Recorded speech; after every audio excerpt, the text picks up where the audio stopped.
Should we wait for Ms. Spring yet? That's okay. Okay, bye-bye. She's coming right now. Lost track of time. Okay, you're live. All right, we will call to order this meeting of the Woodford County Board of Education on October 25th, 2021. And if you will all, actually for roll call, we have 4 members present in person, and Ms. Richardson is present virtually.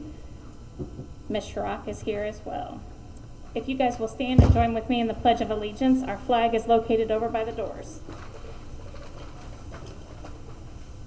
I pledge allegiance to the flag of the United States of America and to the republic for which it stands, one nation, under God, indivisible, with liberty and justice for all. Thank you very much. Are there any proposed amendments to the agenda? Hearing none, we will move to the Superintendent's Report. Mr. Adkins? Yes, ma'am. It's good to be back with everybody again and get a chance to see everyone back. I know we had a little hiccup last week, but good to have everybody back and healthy, and work's a 4-letter word. Sometimes it gives us a lot of headaches. So we have folks off at work and sick folks, but looking at the things across the district, I can't say enough good things about what's going on. I know Mr. Asher and the instructional team, they've started their first Elliott walks in a year and a half. They haven't had a chance to do that in a year and a half because of COVID. So that's exciting to be able to get in and see what's going on with that, see how our teachers are faring. And just exciting time instructionally. Our volleyball team won the district last Wednesday night over in Anderson County. I had a chance to go see that. Girls have gotten better every game.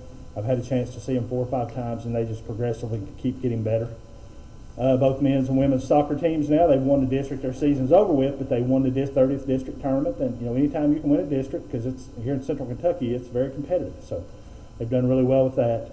Our Test to Stay program, if I'm not mistaken, Miss Kelly told me today that how many students have we kept in school without having to quarantine due to our Test to Stay? There's a total of 97. 97. I was way undershooting. I just read that email before I came in. But then we had 2 staff members that took advantage today, so they're getting to stay in school. So we have both staff and students, and we're still ironing out some things with that. But it's allowed us to keep some kids in school that would have been quarantined normally. Our Halloween happenings over at Northside Friday night, really good crowd. I think Miss Glass was there. I think every kid from Northside was there, and their parents, and it was great. And like I said, I'm going to hang my hat on the fact that I got to spend a night in a cell with Dolly Parton. So that went really well. We shared some candy. It was fun. It was a good time with the kids, and I can't tell you how many donations they had because they gave away, I don't know how many cakes. Looked like they had 30 or 40 cakes for the cakewalk. And they just gave away so many things, and the kids really enjoyed it. Our football team, 9-0. That's a lot of good things going on in the district. Again, not just athletically, but academically as well. Just an exciting time here in Woodford County. So thank you guys for the support. Thank you guys for giving us the opportunities to provide these opportunities for our students. I do know that we have added a band trip on tonight for our high school to go somewhere this weekend. So that just came up over the weekend. And I don't feel like we should, because they've missed a timeline, I don't feel like we should punish kids for that. We should certainly go ahead. And so that's on the agenda. But again, thank you all for your support. And like I said, just great things going on in the district. Exciting time. And we saw the announcements and posts to celebrate School Safety Week. Yep. I don't think we made it to green, but we got within 70? We did. Did we? Okay, awesome. I did mine. Awesome, great. Great, so we made it to green. That's the highest color you can achieve. So Mr. Akers always appreciates that when we're able to do that and help him with his School Safety Week. So, and I almost forgot about our homecoming. Yes. You want to kind of chime in on that? Was it fun? Yes, if you didn't know, we had a tent set up outside just by our greenhouse, And it was a lot of fun. I think you said 552 tickets, Yeah. I think, were sold for the Yeah. homecoming dance, and it looked like that many kids were there. Yes, So it yes, was- there definitely was a big turnout, and it Yeah. was a lot of fun, and we just want to thank you for letting us do that. It That's was what really we do. fun. I'm glad you guys enjoyed it. So anyway, I think that's a lot, but that's my report for tonight. All right, thank you, Mr. Adkins. This is the point in the meeting when I usually skip Mr. Asher, but I'll go ahead and take it in order. Mr. Asher, if you'll give us the instructional and equity update, please. Sure thing. Good evening once again. This time it's Hold the on. 47th day of. I got you, my fault. Go ahead. Test, hello, there we go. There you go. All right, it's the 47th day of school completed today. Last month I said 27 and showed you some pictures of things going on. I don't have pictures today, but we'll give you an update. We did have a celebration on Friday for making it that Yes, far. we did. We had Yes, a we did. potluck dinner there at the central office, and it was really good. Just to recognize that fact that we made it this far. Yeah. So far in the year. At this point, really instructionally, we feel like many plans are in place. So if you're familiar with the Plan, Do, Study, Act, continuous improvement process, I really feel like we're in the do part of that. All right, we've got plans in place. We've done our beginning of the year assessments, received our reports from back in the spring. So now it's the do point. There are things that have to be tweaked, but really our schools are all putting those plans into place, and we're going to monitor, make changes as needed. Mr. Atkins had mentioned the learning walk process, and those of you that have been on the board for a while may recall the Elliott tool that we have used in the past. So we're bringing that back. What that is, our learning walk is a formal structure where we basically go in to visit our schools and see the great things going on in the classrooms. It's a small team of other principals or deans or assistants along with some district personnel. We don't take a really large team. It usually, depending on school size, for example, we're at the middle school, we had 7 people on our team. So we don't want to, inundate them with a lot of people. And we use that Elliott observation tool, as I mentioned. So we've all been trained in that. And the advantage of that is, one, it is very much data-based. I've been in the district a while. I've done a number of walkthrough versions, and in my opinion, this one has been the best. And I can say that from being a principal in the building, to truly have good data to track over time and track trends. So I want to get this back into place, and we've got one under our belt, and we'll be going through the other schools here in the near future. Another important element of Elliott is that it focuses on the learner. It focuses on the student. What are they doing? What do they know about what's going on? Do they understand where the lesson is going next or where they've been? So we also question and talk to students as we're in.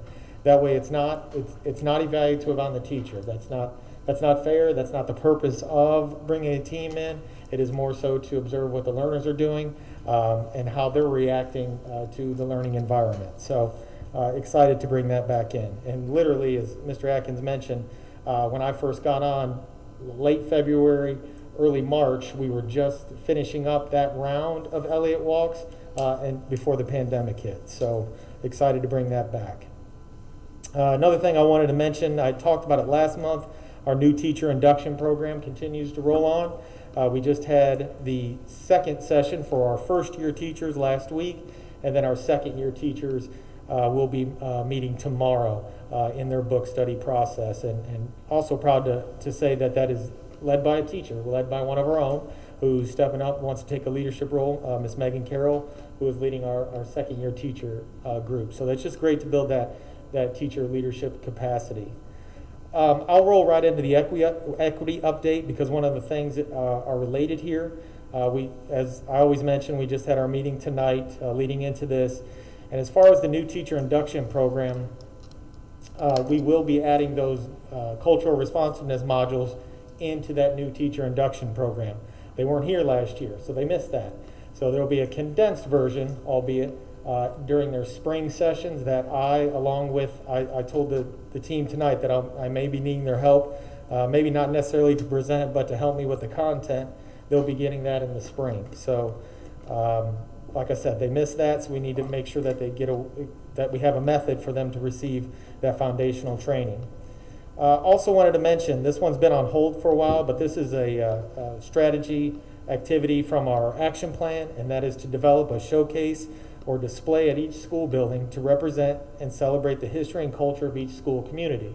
We put that on hold pretty much for obvious reasons of bringing other community members into the school. But one group that we've reached out to, Mr. Atkins and I had the opportunity to meet with the Woodford County Retired Teachers group. And obviously they know a lot about the history of our schools. And they are very much interested in helping and supporting this idea. And so looking to bring them on board to help support that. Also within our equity team, we talked about Hispanic Heritage Month has concluded. It goes from September 15th to October 15th. And shout out to Miss Elaine Bailey, who did a wonderful job with that through our social media primarily, putting out a lot of different activities and lessons and visuals that were occurring over the course of that time period. So thank you to Miss Bailey.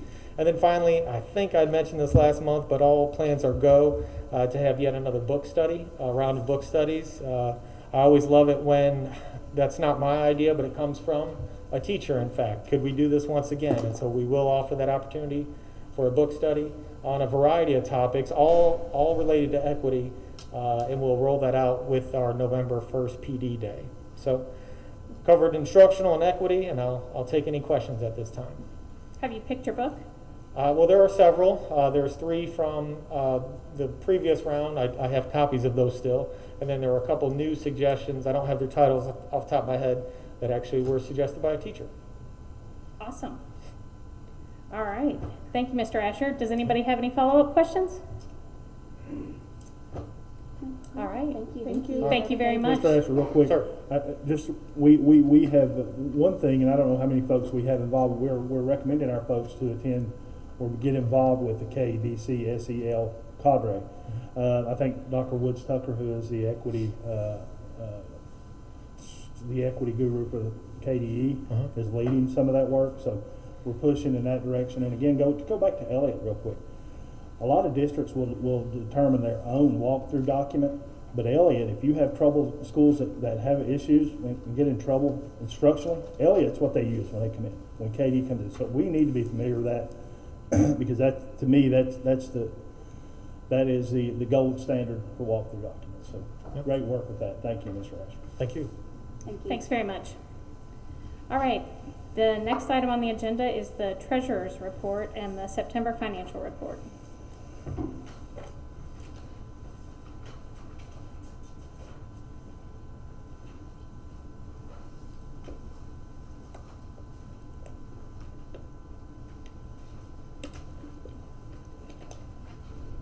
Good evening. I'm here to present the annual Treasurer's Report, the monthly Treasurer's Report, including the monthly expenditure and revenue report, the balance sheet, and the cash balance by fund report. If you go ahead, go one more. Monthly expenditure report, you were provided last Friday, electronic copy of that online as usual. Go to the next slide, please. The balance sheet, again, this was provided online last Friday or Friday before last. And then the one that we go into detail, if you go one more, Ryan, please, or Mr. Asher. The cash balance by fund. Just some highlights on the general fund. As you can see, as we've talked about before, on our cash regarding the general fund, it's going down, and that's to be expected because we're on the last month before we get the tax revenue. And so in October, we're going to start to see some of that cash come in because the tax notices have gone out to all the patrons. And so we'll start to see that go up again, and it'll be a pretty significant rise. Special revenue fund, you can see the swing there. I know Ms. Springate had pointed out the large dollar amount. We've gotten back those federal reimbursements, and so you can see that balance being more reflective of after the reimbursement. The district activity funds and the school activity funds are fairly the same, and then capital outlay with the $910,000, and that $910 reflects the first opportunity from the capital outlay that we get two increments during the course of the year. Okay, Going up to the top right on that same slide, per Ms. Springate's request, their desire was to see the SR2 and SR3 expenditures year to date at the top right-hand corner underneath the cares and the gears. So nearly 1.8 has been spent on the SR2 and about 548 has been spent on SR3. And then you can see the one-to-one device insurance balance, a little bit over 53,000 there. So that's a positive there for Mr. Gibson and the initiative that we do in the one-to-one device item. And you'll see, since that's a spike in the revenue from those fees coming in over time, over the months, you'll start to see that one-to-one device dollar amount go down for the balance. Let's go ahead and turn the slide. On the building fund, we've fairly consistent till last month. On the construction fund, fairly consistent to last month. On the debt service fund, you can see that nets out because the transfer has occurred from the debt payments from the building fund. Food service fund, this is cash. This is not true fund balance, but cash. It's in a positive 520,000. Daycare operations, we've got a little bit of a balance there, which is a good thing because, again, taking advantage of those federal dollars, the hard work that Ms. Hogg and her team have applied for on those grants to get those dollars to help the program. And then finally, community ed, which is a similar number to the previous month. Any questions on the cash balance by fund report? I have a couple questions. Sure. First, I want to say thank you for adding that ESSER line item there. I really appreciate that. About that, I see that we've spent or encumbered 1.76 of our ESSER2 funds. What is our remaining balance? It'll be the net of, off the top of my head, it's over 2.1 minus the encumbrance and minus the expenditures. Okay. Is that something you could send out to us so that we would just know what's left? Yes, yes, ma'am. Okay. And the remainder that's going to be left, because it sounds like there will be a little bit, how is that money budgeted according to the plan that we approved for ESSER2 on May the 10th? Well, the plan in general is a revolving plan, or a plan that is not always constant, and so I can give you an overview on the items that it's been spent on. That'd be great. Sure. It's a plan just like our Title I plan, our IDEA budget, all that stuff is just fluid. It changes as. Well, I do understand that perspective, but we did approve an actual plan with a total dollar amount for specific items on May 10th, and so I'm just trying to figure out what items that we've spent the money on, and how that money was spent. Because the board did approve this plan and these expenditures, so that's why I ask. I just want to be able to answer the public when they ask questions, and I think it's important to know as a board member that we did approve this plan and it's got specific dollar amounts for specific items, and so I want to make sure that we're accountable and following that plan. Sure. Well, I mean, you also approved the IDEA plan and the Title I plan, and we make changes to that as well. Well, I'm just specifically talking about the SR2 plan tonight. We could probably talk about the other plans at some other point if they're on the agenda, if you'd like. Before I begin, I guess my point is that they're the same dollars. They're federal dollars. Well, again, I just want to understand if we've spent or encumbered $1,769,048 of our SR2 plan, and it sounds like the beginning balance you say was around 2.1, so that leaves a remainder, and I just want to understand what that's going to be spent on from our plan. Is that something that you have with you tonight, Mr. Martello? I do not. And then again, I have for the opportunity on these. So we'll get that to you. Yeah. We'll get it in writing to you. Okay. We'll shoot you an email with that, or yeah. That sounds great. Thank you. My next question just has to do with the summary page. So on the summary page, I see that we have encumbered $548,013 of our SR3 funds. Could you just provide details about what that has been spent on, what's been purchased with that amount? Again, I don't mind, happy to provide the details, and I can do that at a further date. Yeah, you just need to get that information and give Yes. it to her. Okay, I just want to be clear on what money we've spent and what we've spent it on, so I Yeah. definitely appreciate that.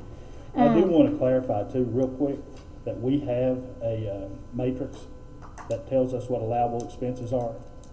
So we can't spend it if it's not allowable through that matrix. We also have a defined amount of money. 20% of our SR3 monies have to be spent on learning loss. So all that's defined. Well, I definitely think that the SR3 plan is something that would be nice if the board had some discussions or got some information about that. And so hopefully that can happen in And the I will future. say real quick too, the SR3 plan has been approved also by KDE. We got that approval a couple weeks ago. All I can say is speak to my part as a board member, and I wasn't involved at all with the SR3 plan, didn't have any information Did you about it, take the didn't discuss it, didn't receive a survey, no. And so I do feel like that's something important to kind of discuss and to speak about. From my perspective, the ESSER money should go towards the students, towards the recovery of the students for the pandemic, and to meet their needs, just like the stakeholder survey really did outline the top two needs. And I do believe just fundamentally that's where that money should go. But that aside, just talking about the what we're talking about now, the budget, I see on the September monthly report our year-to-date expenditures in the general fund are $5,645,865, and I just wondered if any of our general fund expenses are being covered by SR2 or SR3 funds, just in addition to this amount.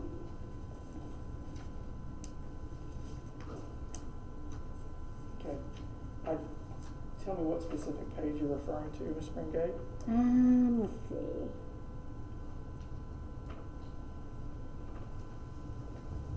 It looks like it's page 9. The year-to-date total expenditures column. There are expenditures that are going to support learning loss and instruction to benefit kids. And there's the possibility that, yes, there are some expenditures that would have come out of the general fund expense that are reflected in these figures. Okay, I'm just trying to get a handle on what our general fund expenditures are and what ones are being covered by ESSER 2 and 3, because those federal funds end and we don't have those forever. So I want to kind of get an idea about where we are with general fund so that I know how to plan and kind of think about, future spending. So does that number include some ESSER 2 and ESSER 3 money in there or no? Well, yes. There are some expenditures that are being charged to ESSER 2 and ESSER 3 that otherwise had the potential to be coded as a general fund. So this number includes ESSER 2 and ESSER 3 money, yes or no? Yes. I think just as stated as last month, I'm repeating the same answer, yes. So how much ESSER 2 money or ESSER 3 money is included in this year-to-date expenses? I think thought he this just was told you, Ms. general Springate, fund. that he doesn't have that exact number with him today. He can get you that and get it back to you. Okay, I just think it's important that we know what we're covering in general fund. And I guess I misunderstood, because when I looked at that number, I was taking that to mean general fund, because this is a general fund report. So I wasn't thinking that ESSER 2 or 3 would be included. So I would definitely appreciate that information. Thank you. Sure. And I would just ask again that if we have very specific questions like this, if we could send those to Mr. Martello and Mr. Adkins before the meeting, then they can come prepared to answer. I absolutely agree that you are entitled to that information. I just think if you allow them a little notice ahead of time, it would be helpful for them to be able to answer at these meetings. I do understand what you're saying, and I have sent emails asking questions about this since July, and really haven't received the answers. And I do feel like it's important that we discuss it publicly. Yeah, I don't have any issue with discussing it publicly at all. I just think the advance notice so that they can come prepared to answer specific questions is helpful. And I do feel like, again, Ms. Springate, you're towing the line of day-to-day activities with some of the questions you ask. I disagree. You're either to approve or disapprove budget. I disagree. I think it's important that board members understand general fund expenses and the ESSER expenses and can explain to the public and know for themselves what is being paid for general fund, what is being paid for ESSER. How long have you been on the board, Ms. Springate? And so I think that's an important thing for us to understand and know. And I would definitely appreciate those answers, Mr. Martello. Thank you. How long have you been on the board, Ms. Springate?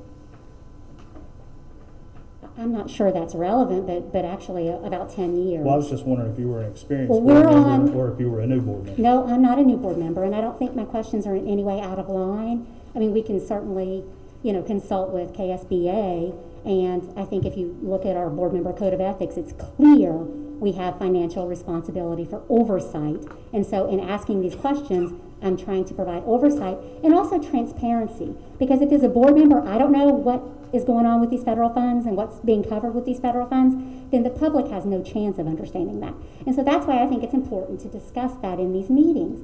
I just want to provide clarity and understand what I'm approving and ask the relevant questions. And again, that is what board member training teaches us to do, because it is our role to provide that oversight. And we can't provide it if we don't have the information or the answers to these very basic questions.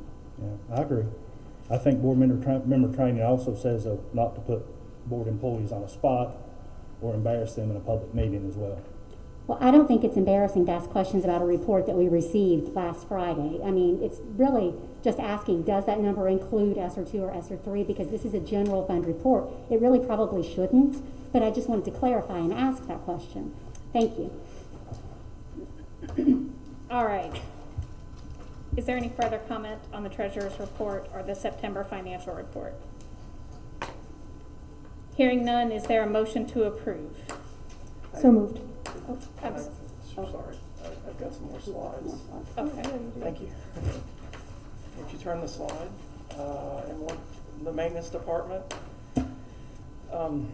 just as an update, the bleacher repair, in stepping back, because we've had to assess the different options in terms of, like last month, we approved that final option with going forward with the repair in the high school bleachers.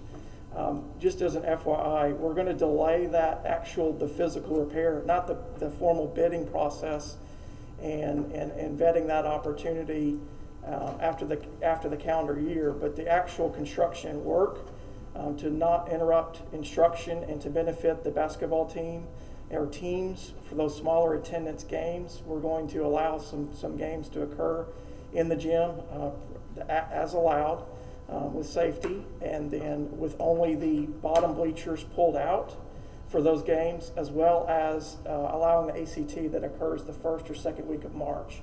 There's some great bandwidth in that gym, and so we just wanted to make sure, since we're already at this point, let's try to have as less disruption to day-to-day activities as much as possible. So just as an FYI, we're going to do that work actually in the spring. So just wanted to give that courtesy heads up. Sure, and just to note on that, that is not affecting the ability to play basketball in any way. We were not going to be able to extend the bleachers up during that season anyhow. So we're not losing, we're just gaining, not having the construction during the season and all the dust, debris, noise, Yes. and interruption that concrete work would cause. Yes. If you'll turn the slide, Mr. Asher, please.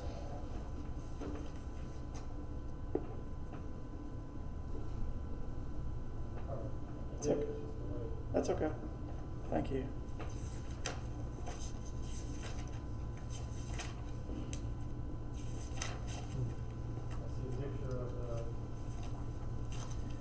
It's a new high school project. I'll go ahead and just read off the last slide. It's for the just an update on the high school project for our meetings. We had a furniture acquisition overview on September 21st, and there there's a $1.8 million FF&E budget item in the budget. You'll see it shortly in the BG1. But a good portion of that would be school furniture. So just trying to get a game plan to kind of think about what is out there, what could possibly be replaced, what does that environment look like. Just a preliminary meeting with Ross Tarrant and their representatives, just to kind of get a kickstart on that process, because in addition to the true brick and mortar work, there are all those furniture, fixture, and equipment expenses to outfit a school that would have to occur. So just having that preliminary meeting, and that was very positive there. Finishes, and that here we did not look at color or a specific color combination.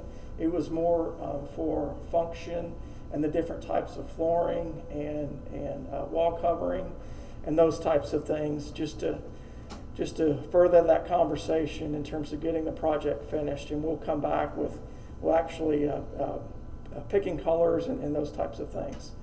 A BG1 update. Mr. Hughes and I met on the 15th to prep for the latest BG1 update, and you'll see later tonight that's a fluid document, but we needed to get the process going as a courtesy to the KDE department to get them the latest and greatest budget figures, budget estimate figures as they stand today. And again, that's a fluid document. But so we met on that to prep for tonight's presentation or for tonight's proposal.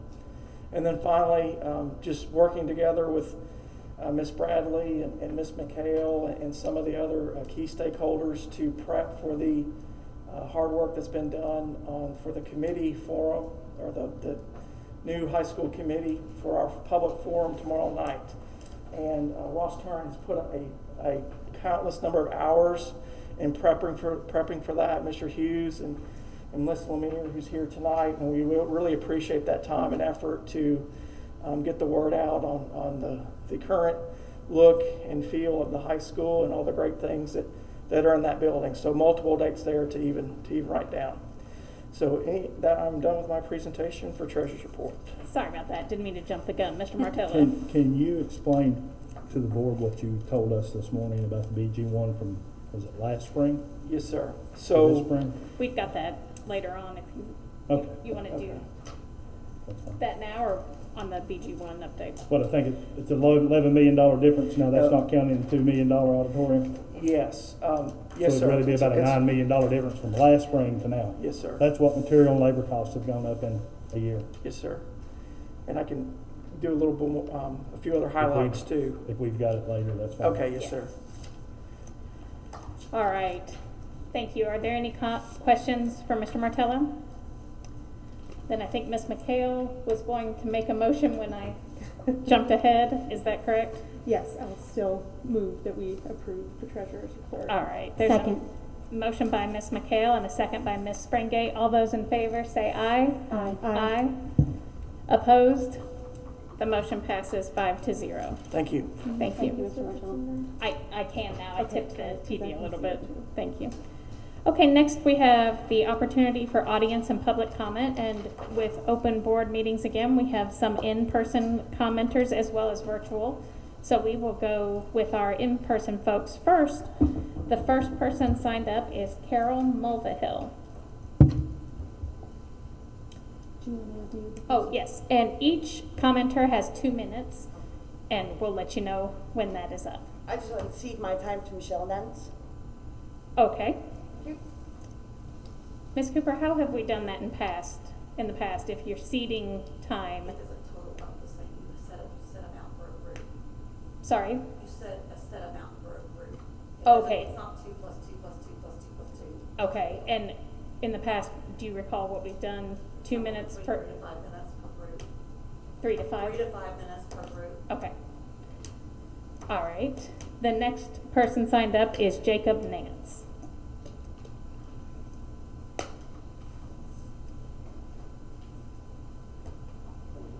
Hi, Mr. Nance. I too would like to yield my time to Michelle Nance. Okay. And then we should be receiving 3 minutes or 5 minutes.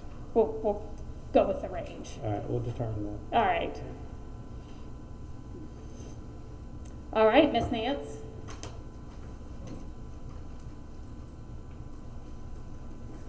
What do you want me to?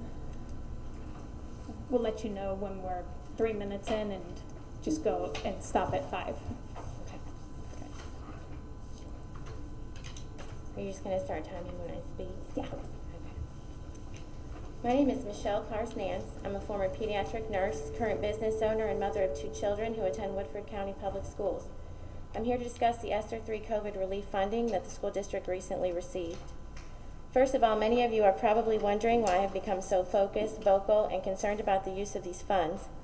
This whole journey initially started because I was frustrated by the lack of opportunity for myself and other parents to express our opinions and/or concerns in regards to the mask mandate that was put in place right before school started. I was also frustrated with the conflicting COVID mitigation measures set forth by the school system and the public health department. I will just give you a few examples of what I'm referring to before moving on. First of all, the school board meetings until now have been closed to the public for over a year due to COVID, but every other school meeting, extracurricular activity, etc. has been open to the public. In the school system's COVID-19 mitigation strategies guidelines, fully vaccinated individuals exposed to someone in school who has tested positive for COVID-19 do not have to quarantine unless they have symptoms, but unvaccinated individuals have to quarantine regardless, even though fully vaccinated individuals can still contract and transmit COVID-19. And lastly, our children have to mask up while attending school to mitigate the spread of the virus, yet our superintendent, who has collaborated with the public health department to come to his decision to mandate masks, has applauded and encouraged massive unmasked crowds to congregate at the school football games to support the athletes. When I inquired about this contradiction, I was told that the virus spreads differently outside versus inside.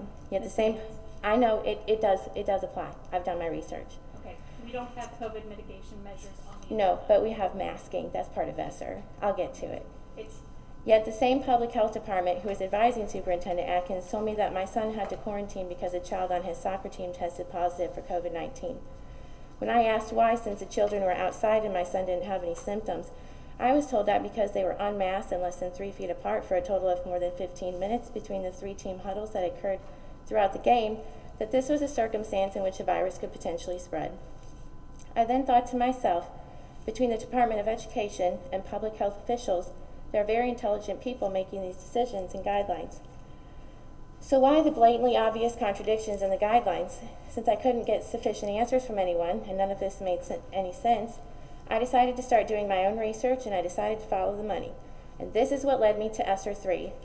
What I learned is that the amount of ESSER funding a school district receives is based on the number of Title I children in the school district. Woodford County qualified for $4.6 million in ESSER3 funding. The very first bullet point on that plan states that face masks would be required in all preschool through 12th grade settings. Conveniently, the masking guideline went from parents' choice to mandatory masking the day before school started. The school district received the $4.6 million of ESSER3 money on the first day of school. In the plan, it also stated what the money should be used for, such as to meet the social, emotional, mental health, and academic needs of students as a result of the pandemic.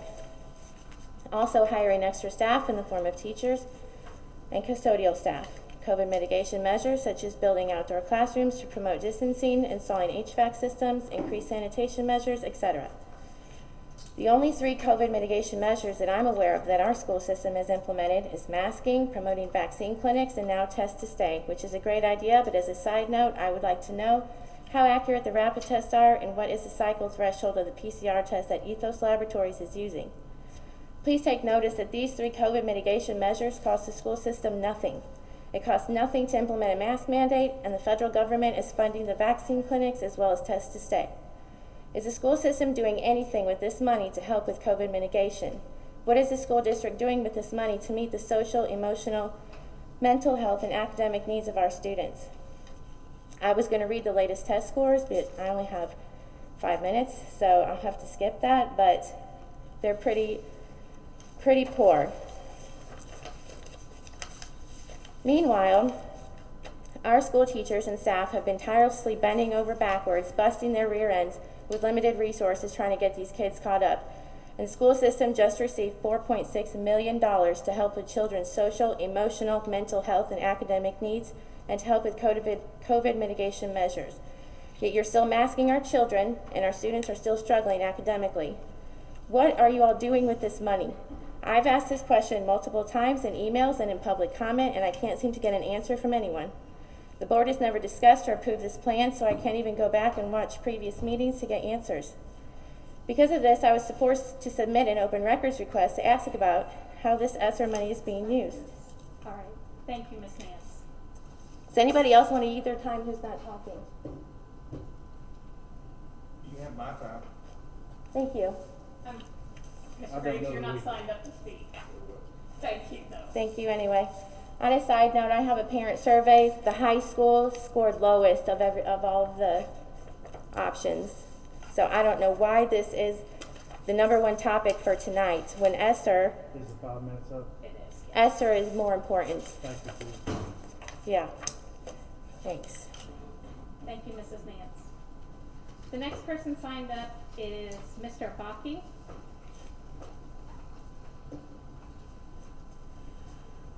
Good evening. My name is M.J. Bakke. Since I've been a resident of Woodford County, I've served over 15 years on 2 out of the 3 county tax boards, the Agricultural Extension Board and the Woodford County Library Board.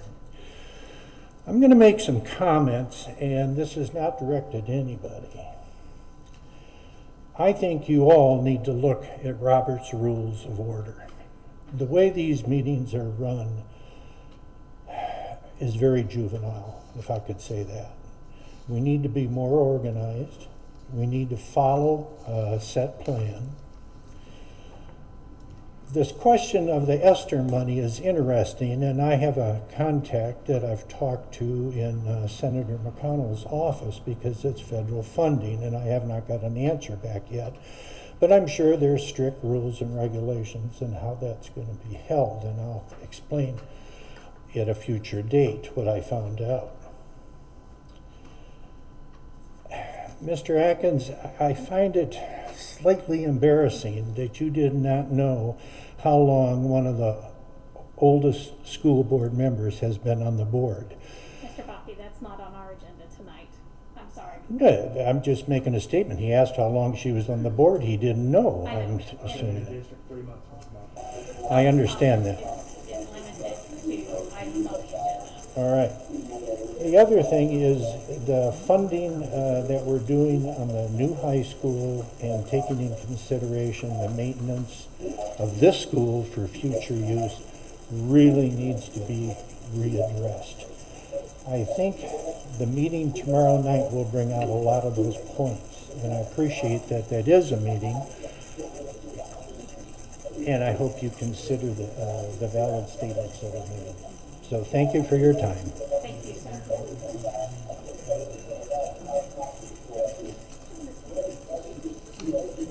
All right, Ms. Bailey. Just 1 second, let's see if we can figure out. It's Allison's thing. There we go. Sorry. That's okay. No, it's, Thank you. Ms. Bailey will now do the virtually submitted public comments. Okay, there's just 3 tonight, virtually. Woodford County, this is Emily Johnson. Woodford County Board of Education. I want to tell you how excited I am to see, and then she submits a link. The base bid, the first floor plans include an auditorium and a full-size gymnasium. These are the final key portions of the project that will ensure our district can meet the needs of the student body. We cannot be distracted by bright, shiny objects or keeping up with the Joneses. These distractions and mentalities will get us nowhere, and following this will guarantee that a new building never gets built. With the leadership around your table, progress is starting to happen, with real plans and numbers. Please, please continue moving this forward. We are depending on you. Sincerely, Emily Johnson.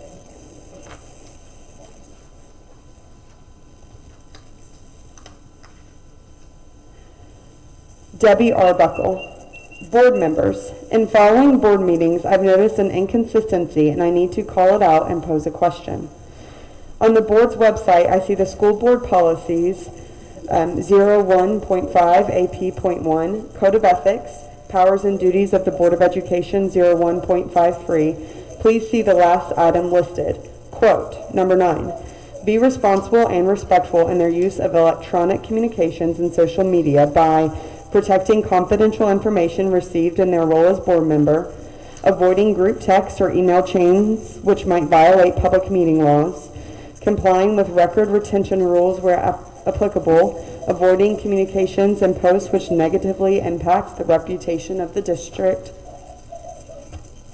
or which interfere with or disrupt the educational mission of the district, and by clearly indicating the content is the member's personal view and is not on behalf of the district or board collectively, end quote. This was updated as recently as March 15th, 2021, at the insistence of board member Springate, who repeatedly stated how important it is for all board members to be respectful to one another in all public-facing information. A few weeks ago, the Woodford Sun printed and promoted on social media a story where Springate maligned Board Chair Bradley and stated unfounded accusations. Board Chair Bradley is the third chair that Member Springate has publicly bashed. Member Springate's behavior falls far short of respectful. The board's code of ethics was put into place to stop this very thing.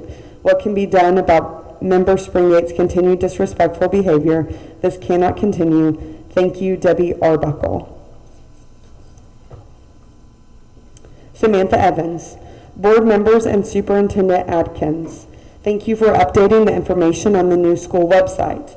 Our family appreciates the transparency you're demonstrating regarding this project. Would it also be possible to share a timeline on the website? We want to ensure that our youngest children will not be attending the current building. Thank you, Samantha Evans. Just a settle. All right. Thank you, Ms. Bailey. All right. Next, we will move on to the consent agenda. Mr. Adkins, do you want to take us through that? Yeah, we have, on our consent agenda, we have our approved donation requests.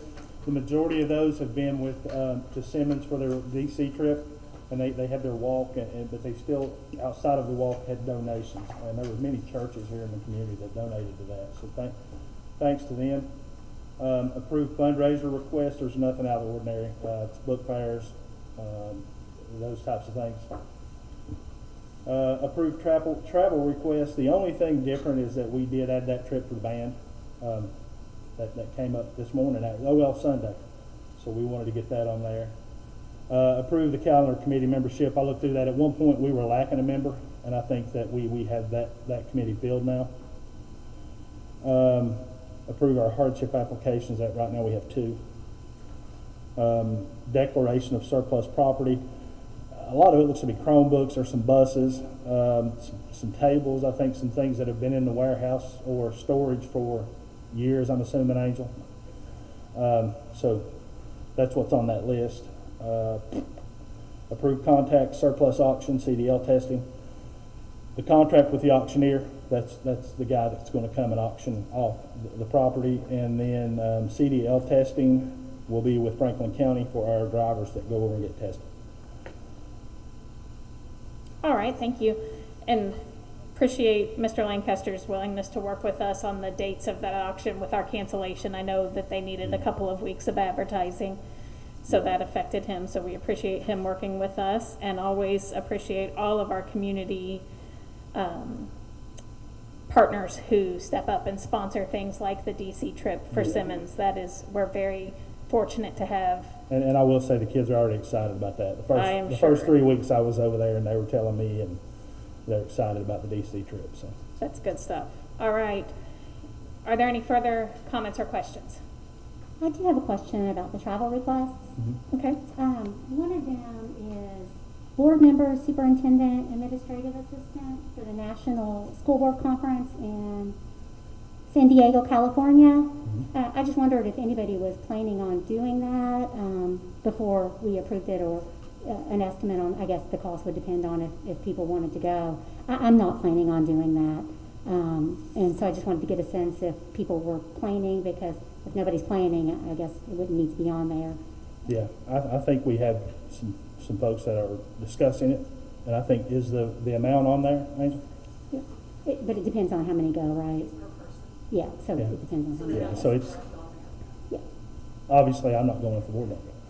So I think it's a great opportunity for all of us to get some perspective from people around the country. I think it's a good opportunity for us to grow as a team, spend some good time together when we're allowed to, and I'll do everything I can to go, and I appreciate your bringing it up to us as an opportunity.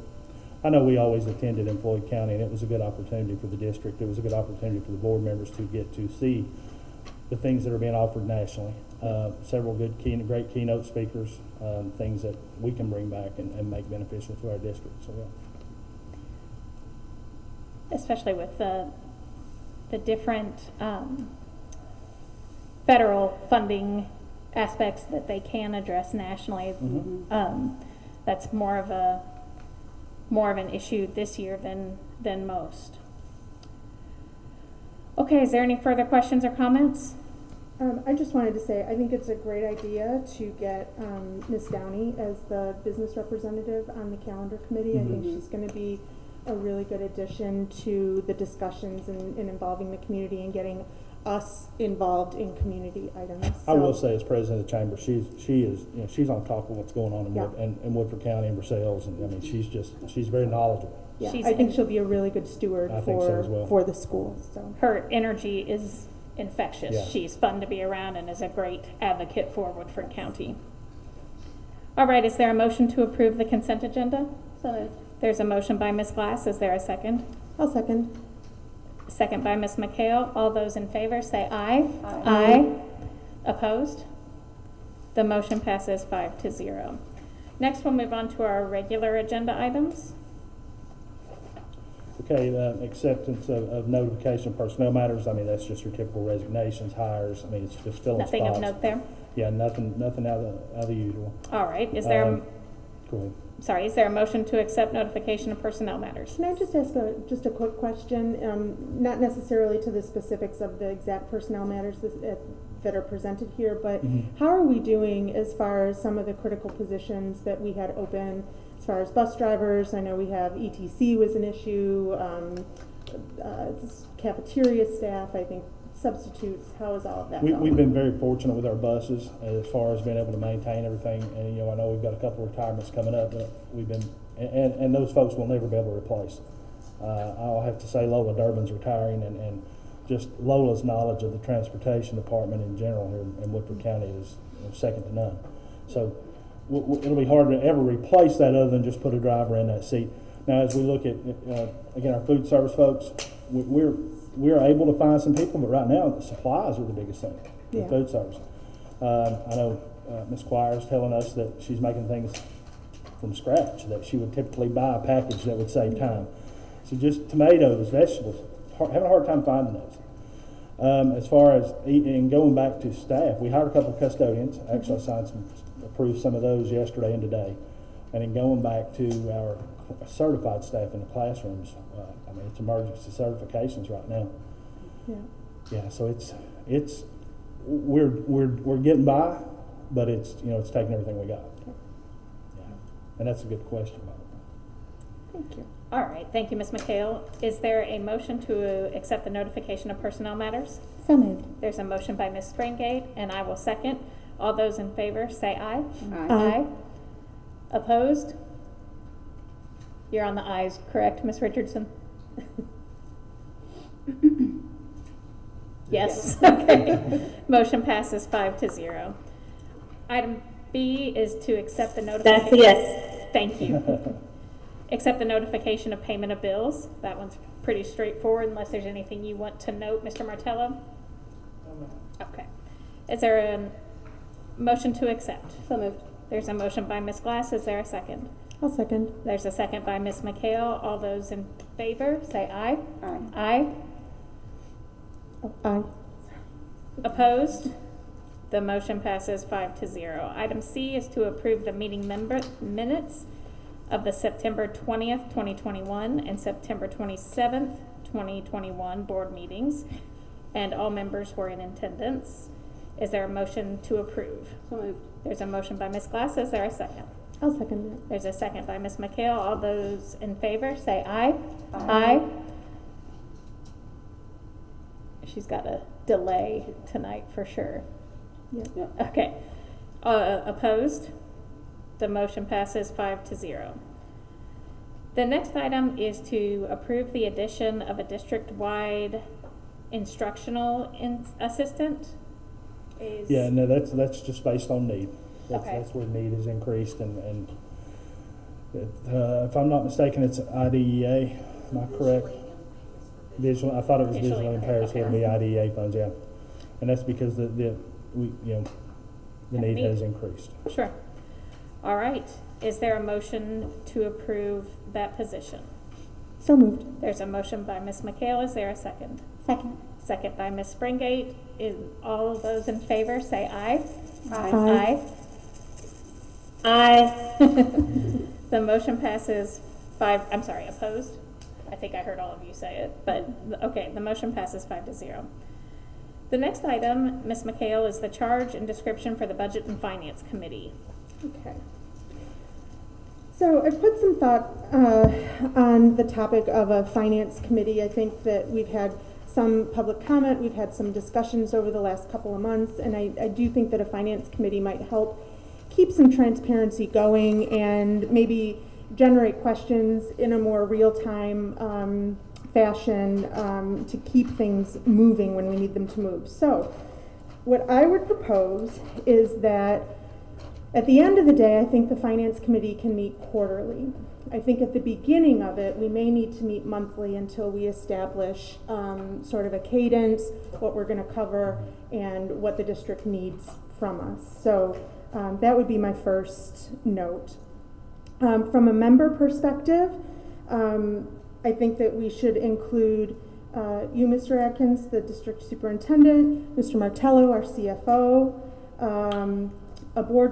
two board members. One would be permanent and one could be rotating, and we can discuss the length of time that would be rotating.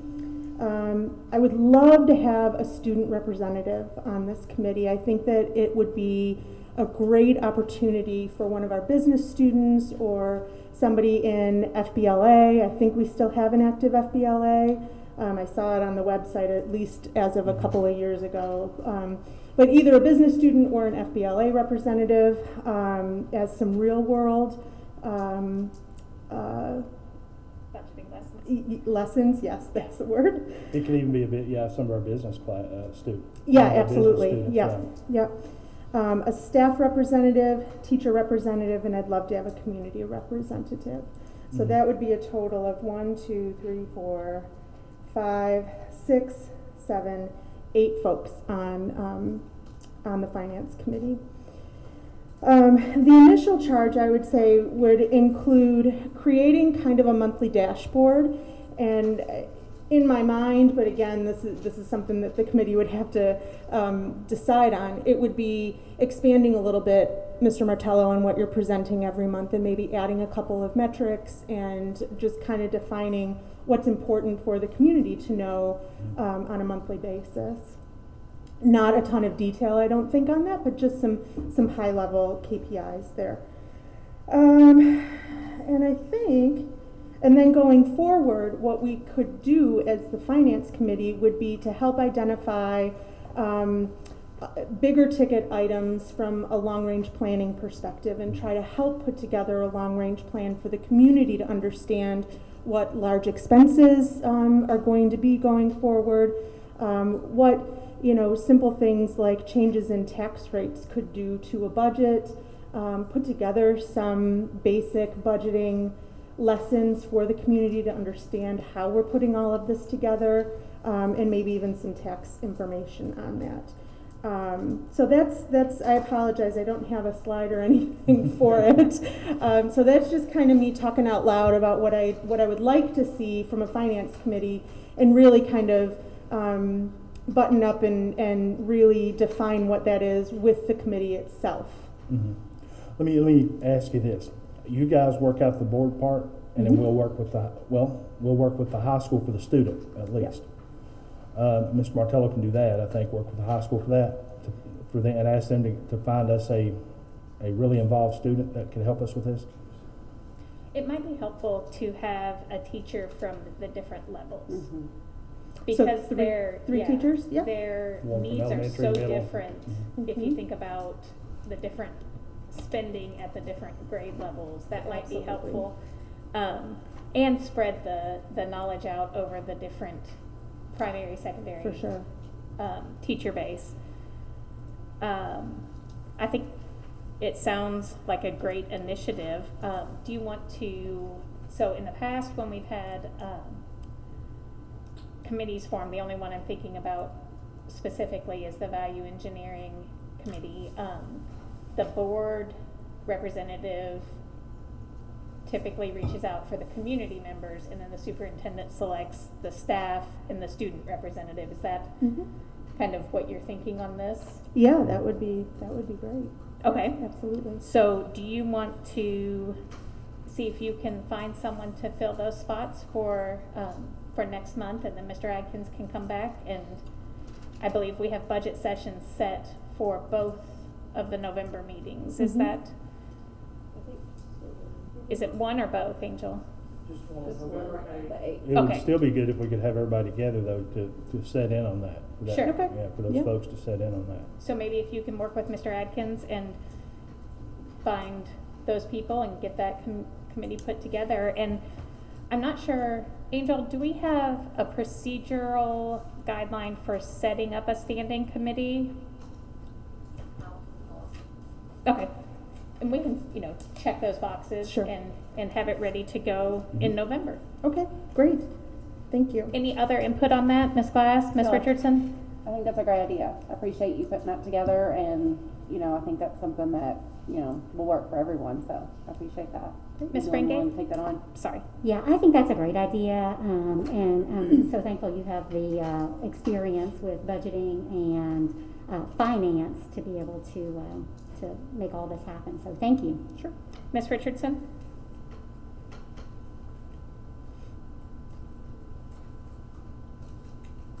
You good? I'm good, thank you. Okay, thank you.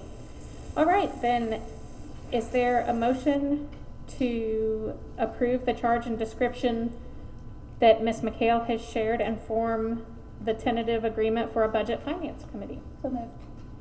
There's a motion by Ms. Glass. Is there a second? Second. Second by Ms. Springate. All those in favor, say aye. Aye. Aye. Opposed? All right, the motion passes 5-0. Thank you, Ms. McHale. The next item on the agenda is the updated BG1 for the new high school. Mr. Martello?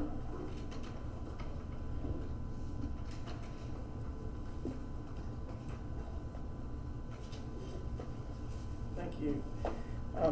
Like we alluded to a little bit earlier, tonight is just a formality with presenting the latest BG1 or an updated BG1 for your approval, so we can get this on to KDE to keep them knowledgeable of the ongoing progress and the current budget structure regarding the potential new high school construction project.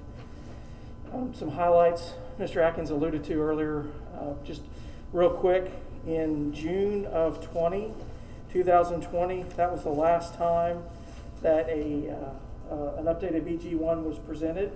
So we felt like it was time to bring back the latest figures, especially with the current environment with construction cost. So back in June of 2020, the overall project, and this includes construction, this includes FF&E, this includes a contingency, architect fee, construction management fee, the entire project, you're minus the land. The land was actually on another BG1 back in 2012 off the top of my head, because we already own the land. So back in June of 2020, we were estimated at $45.3 million.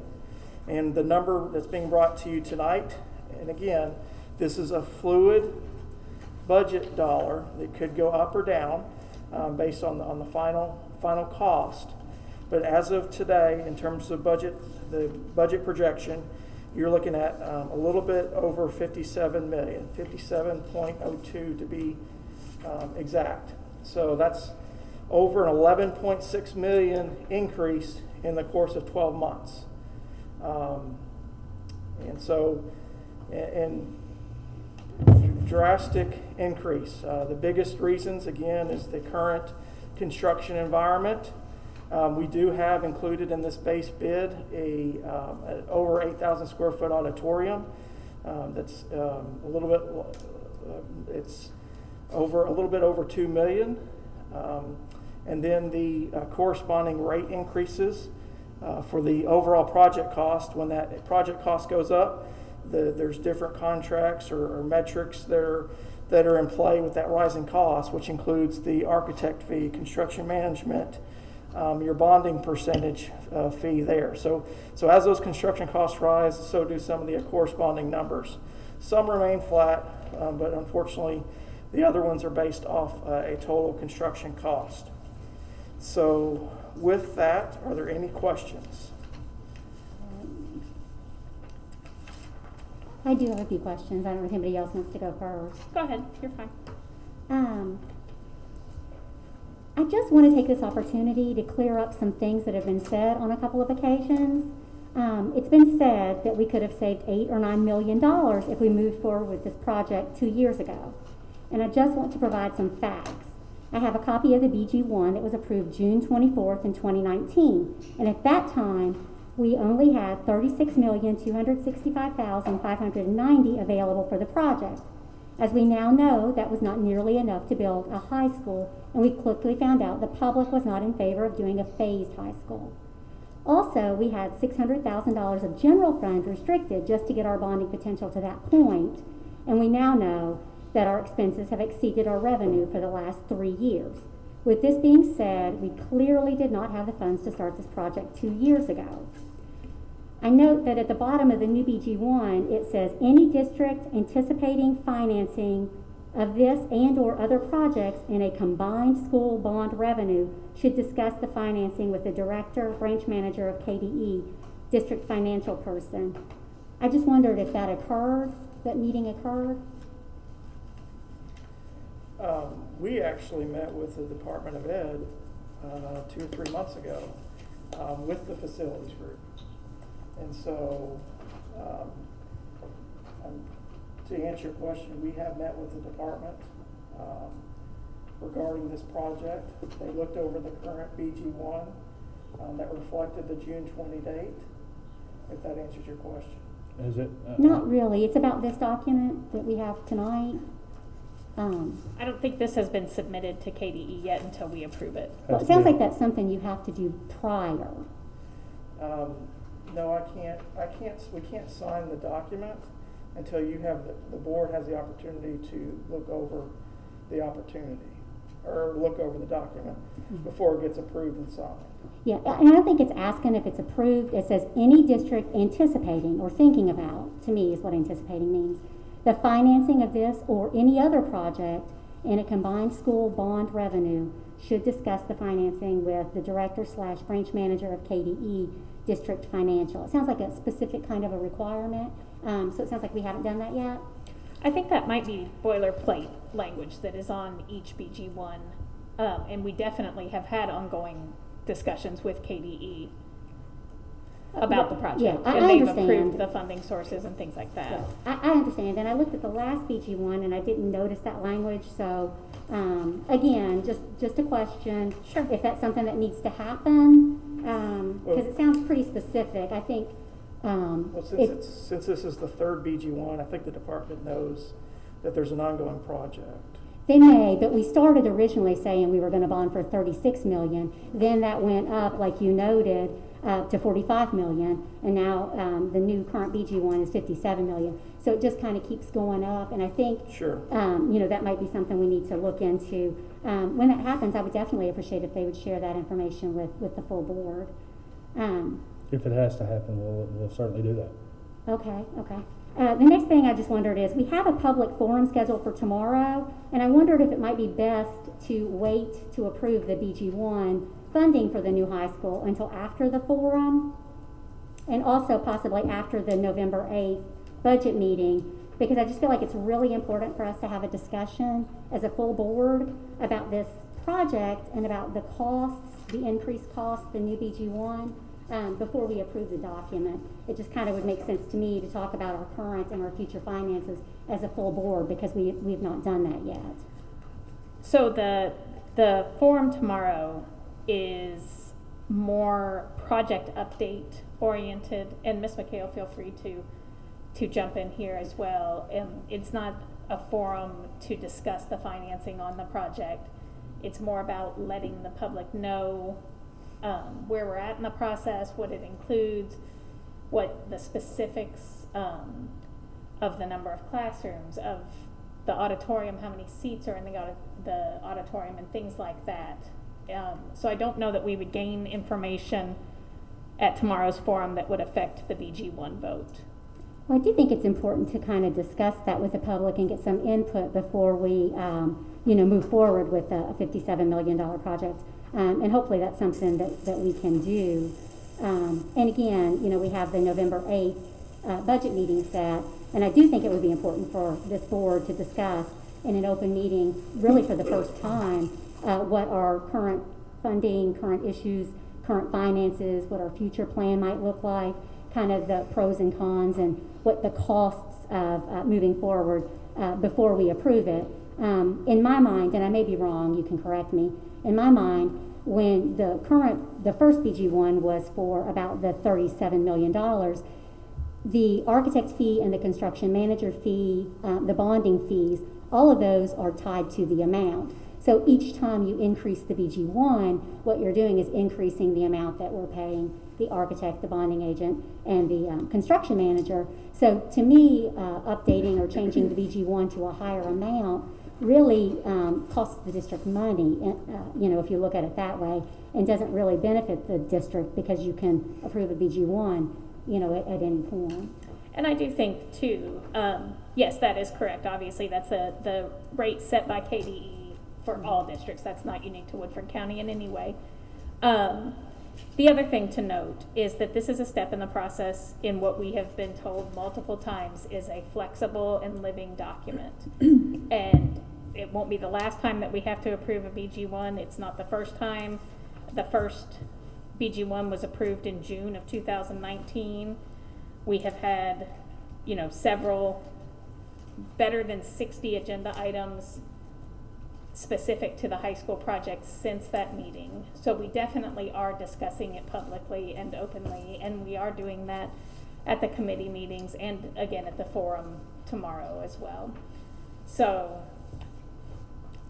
just the only other thing I would add would be that certainly from an architect and construction management point of view, a $56 million project is quite a bit more expensive than a $36 million project and requires more resources. So I don't think we should expect an architect or construction firm to charge the same amount for a project that would be double the cost, just about. So that doesn't surprise me at all on it.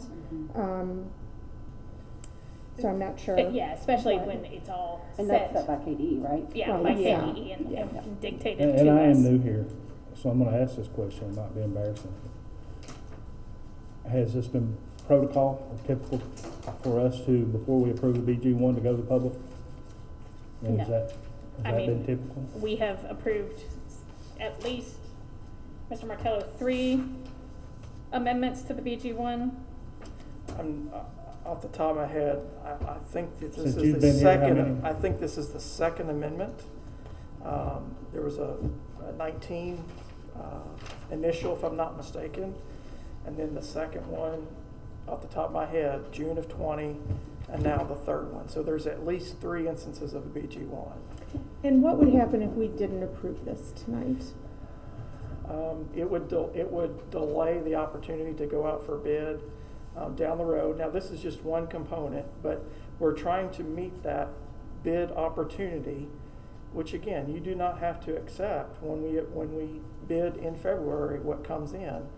And then there's also the second big piece, which is when we go out for selling of the bonds, what those rates reflect. It just delays an opportunity for KDE to vet the current budget, the current status of our project. We're just trying to make sure we're at the ready when we go out for bid in February, because it does take them time to vet this document. It does take them time to vet the CDs, construction documents that will occur in December.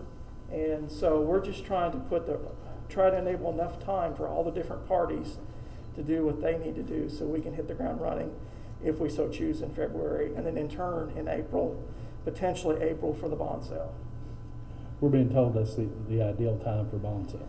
And it also, it does allow some overview from KDE on the totality of the project in the amount of change that has happened.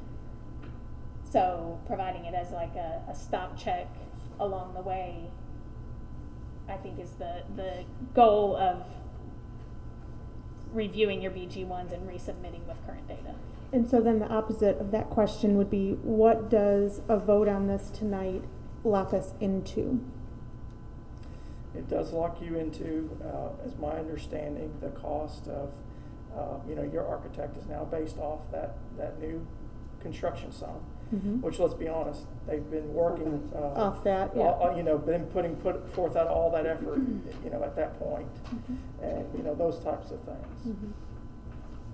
That's a good question. That is if the bidding and everything comes through and you choose to move forward with the project, that's basically what it locks you into. And we're clearly not going to go back and try to submit for $75 million after we would approve this in, say, a month or anything. But it does, approving this BG1 does not commit us to a design, it does not commit us to a timeline other than helping us achieve a timeline of selling bonds and locking in Yes. construction costs. Yes. So, so there's no real monetary commitment that we're making out of this vote. Except for the architect. Except for the architect, well, and the CM, fees, yes. yes. Yes. If the project The happened. project fees, correct. But if the project never happened, we're not committing. We are committing for the we- architect fees for their work that they have provided, but the construction managers is a different fee schedule on how they are paid. Right. Theirs is based And we have on- already paid our architect some as well. Right, of course. And this, again, it's important to note for the public, this is all set out by KDE in incremental steps for us on how we pay them and at what times based on construction document development and project document development. I know you know that, I'm just saying it so that we're being Trying to transparent. be clear And for let me everybody. clarify one thing. Mr. Ratliff, I know he deals with this as a superintendent on the contractual obligation. Are you there, Clay?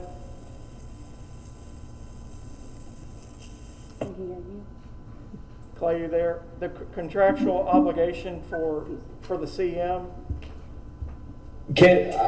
I heard what you just said, but there was Sure. a static. The contraction, for the cost on the CM, if we chose not to go forward on the project with the commitment of this BG1 tonight.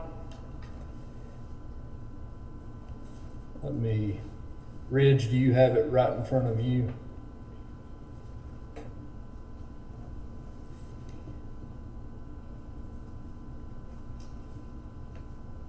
Again, this is one of those, if we can.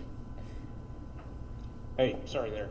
I would have to read the contract, but once you read it, I think you're only talking about pre-construction services, which would be based upon, I think it's 10% of our contract value, and that's all determined off of either the cost of construction at bid day, or it would be based upon the latest approved budget.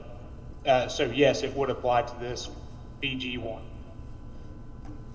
So we're talking roughly about 45 million up to 57 million. So the percentages would be quite significant. And again, I'm not debating if they deserve the fee or don't deserve the fee. It's clearly set by KDE. But once you approve a BG1, then you're locking in that increased amount. And the other thing I heard said, and I just want to clarify, approving the BG1 does not in any way lock in any construction costs or anything of that nature. It doesn't lock in anything. It just locks in the increased amount that you pay the architect, the bonding agent, and the CM. The budget for it, not the actual commitment for the funds, but it locks the budget for it. But it doesn't lock in the costs. Like when we bid, that'll determine the cost. We can't, I Okay, mean, I just want to obviously, make if sure. if steel prices went up 200% between Right, now so we're not and locking in midday. steel prices or construction prices or anything with this document. No. Right, I just want to be clear about that, because I kind of thought I heard that a couple times, and I just want to be clear. It doesn't lock in anything, except it increases the amount we pay those three folks. Who are already doing the work. They've already, Yeah. for some 3 years. Okay. Any further comment, Ms. Richardson? Did I hear I think you? also approving this tonight provides, I think, am I correct in saying that approving this tonight also provides a way for our architects to continue to work from this point? Absolutely. It's reflective of the effort that they've been putting in.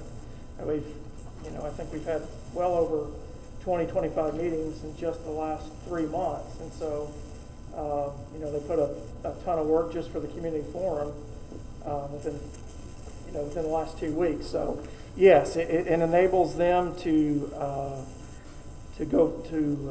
continue the hard work that they're doing. All right. Any further comment?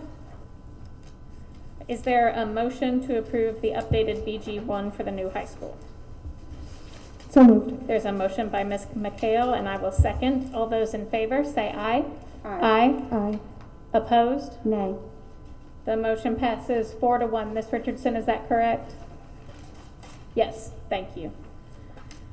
Okay, we have no old business and no board member communications. The discussion items for tonight's agenda are future board meeting setup, which I think we're all probably comfortable with continuing as we are, with allowing in person as our rates are going down and mitigation efforts have proven successful. The next item unless there was any further discussion on that, I'm sorry. I agree, I'm about that. All right. And do we want to continue having that as a standing item, or only if we anticipate a change? I would be comfortable with taking it off unless we anticipate a change to the board member board meeting setup. Yep. Okay. All right, Ms. Cooper, if you would take that off for next month, thank you. Next item is the SR3 funding for Ms. Springate. I actually put the Value Engineering Committee update on, but I don't mind speaking about the SR3. Well, I was not given a name for that one, that's why there's no names on those. okay. Is there anything further that you want to discuss, or that anyone wants to discuss on SR3 funding? We pretty well. Yeah, I do have just a couple of things. I just want to say, I know that we all received the same letter that had a lot of questions about the funding in it, and so I did want to ask just a couple of questions. Who wrote the SR3 plan? I think Mr. Asher was involved, Ms. Jones was involved, Mr. Martello was involved. Pretty much, basically, I think it was fairly well written by the time I got here close.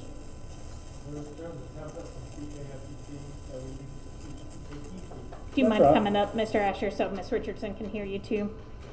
Yeah, the Krista team helped us with that. You're correct. And basically what we did with that was Scott County, almost everybody in CKEC kind of did a blanket plan there. Yep. I do remember that now. Because it was simply stated that just have a plan and there was no real format to that. So that's the template that Mr. Atkins is referring to, came from CKEC. Yes. At what point in time? I want to say in July. And so we followed that template. And can you talk a little bit about the survey that was done, the stakeholder survey? Yes. May, I believe it was May of last year.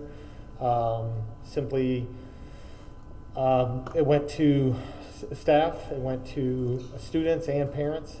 Very simply, it didn't state any dollar figure or anything like that, just basically what do you see as priority needs upon returning for this school year.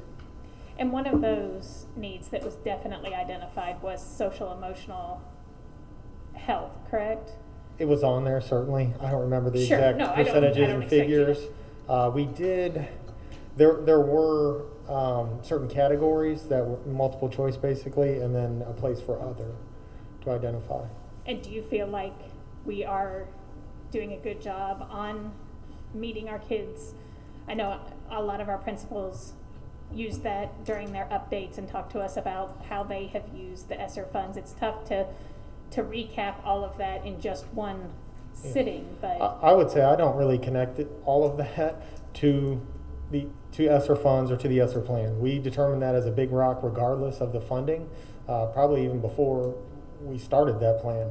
So to answer your question, yes, I do feel like they're doing a good job. And as I said, we identified that really back in April, May, that was going to be one of our, what we call big rocks for this school year. Thank you. Not only do we have multiple counselors in place, but we have social workers in place as well in several of our schools. And I think, and how we're addressing our social emotional learning, not only by that procedure, but also with our staff in general. You don't have to be a professional to sit down and talk to a student. Yes, and then one specific thing, it's been mentioned by myself and several others, our employee assistance program that we put into effect this year. That was certainly a component that both connects to what I mentioned as a big rock as well as to the SR plan. Absolutely. And have we had good success? One of the other things that comes to mind on the SR kind of changes that we made to the district after we received these funds, and that was the counseling services being available to all of our employees. Is that up and running smoothly? And yeah, that is through the employee assistance program. Sure. So that outside agency that we contracted with, and yes, that is up and running. We get monthly reports on the usage. I haven't seen it for September quite yet, but Miss Oates tracks that for us, Amy Oates. That's great. I recommended actually to another district, and they've purchased the same company as well, same services. So yeah. Good.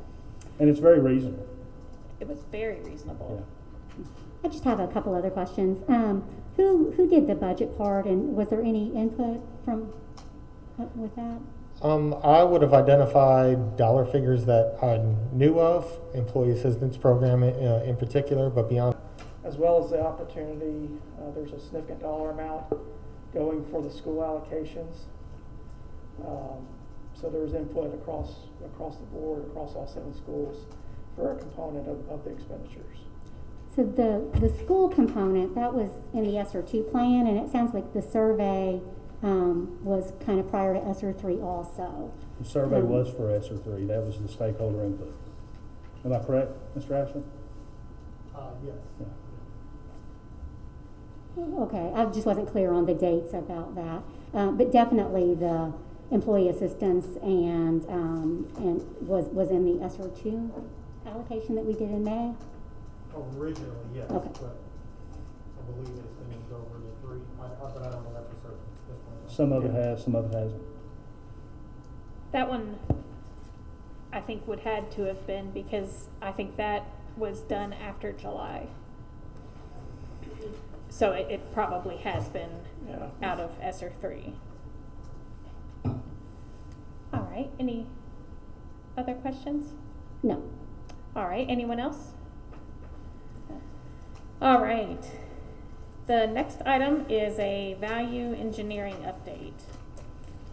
And I did ask that this be put on. It was before the forum was set, and so if you don't mind, just talk a little about the forum. It's going to be tomorrow. It is tomorrow night. Yeah. At the middle school. We were not able, with the continued play of our sports teams, we weren't sure that we could get space at the high school and have that set up, so it will be at the middle school.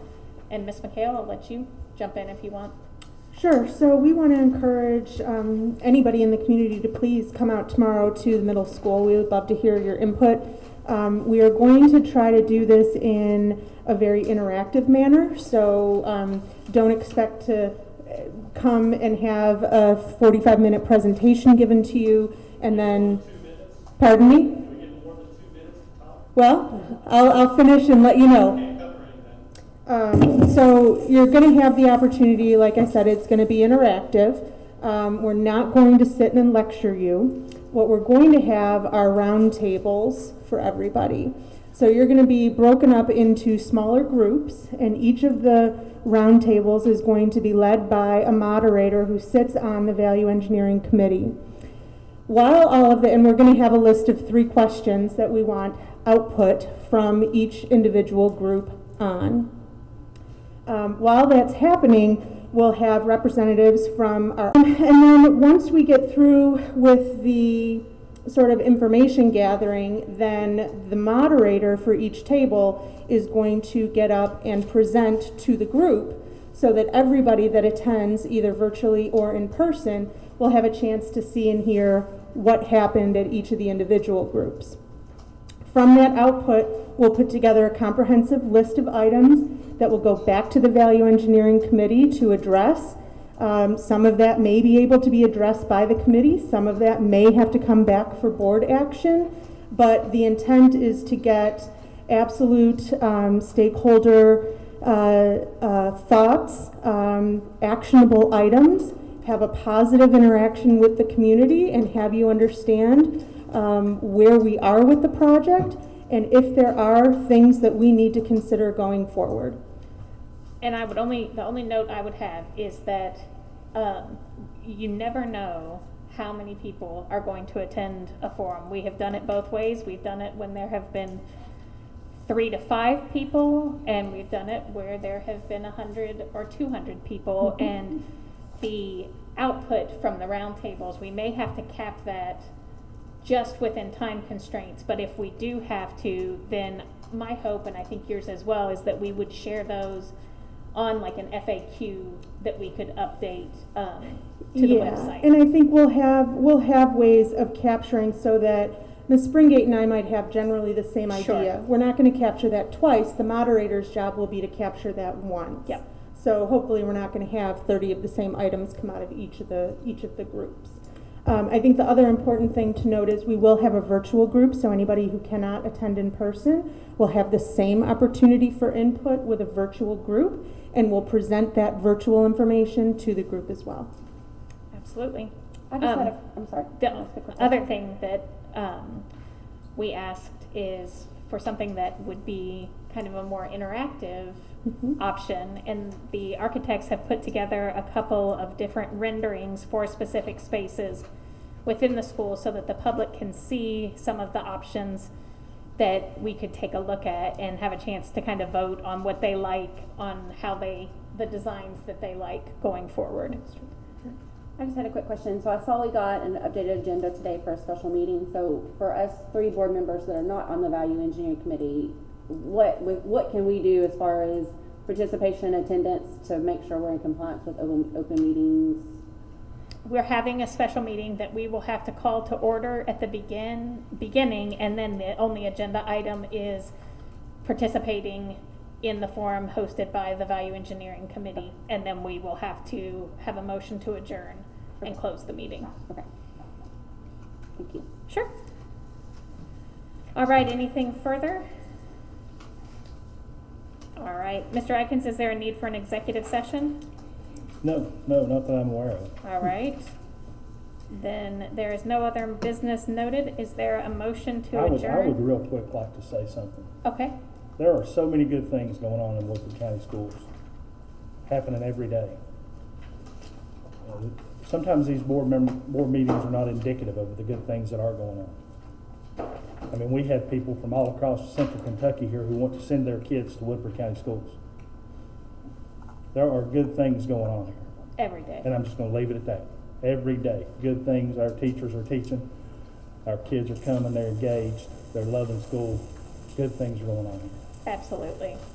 And we've been in person, which everyone agrees is the best instruction, and we do have a lot to be grateful for in Woodford County. Can I? You're right. Of course, Ms. Schrock.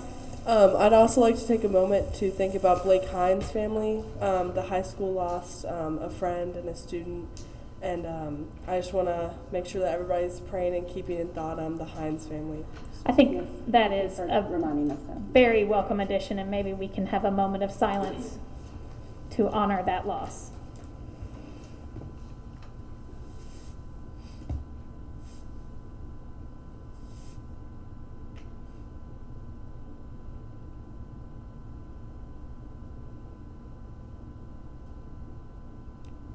Thank you. And as is often the case, our student representatives put things in perspective for us and remind us of the things that are really important. Thank you for your addition always. Is there a motion to adjourn? So moved. There's a motion by Ms. Glass. Is there a second? I'll second. Second by Ms. McHale. All those in favor say aye. Aye. Opposed?